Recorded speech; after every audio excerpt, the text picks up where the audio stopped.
I looked into the Harley Advent calendar that's been circulating online, and honestly, it raises more questions than confidence.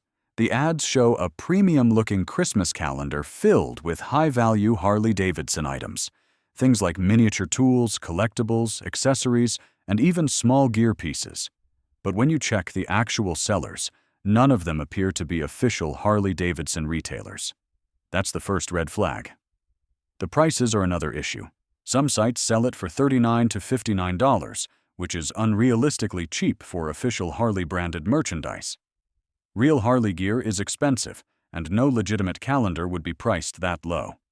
The product photos also look like stock images or AI-generated designs rather than real photographs. Customer reviews on independent sites aren't reassuring either. People report receiving cheap plastic trinkets, random unrelated toys, or calendars with empty slots. Some didn't receive anything at all. Refunds are difficult, and many of these websites disappear within months. So is the Harley Advent calendar legit? Almost certainly not. It's not an official product, the quality is inconsistent, and the sellers lack transparency. If you want a real Harley-Davidson gift, stick to licensed retailers or the official website. Avoid these cheap Advent calendar scams.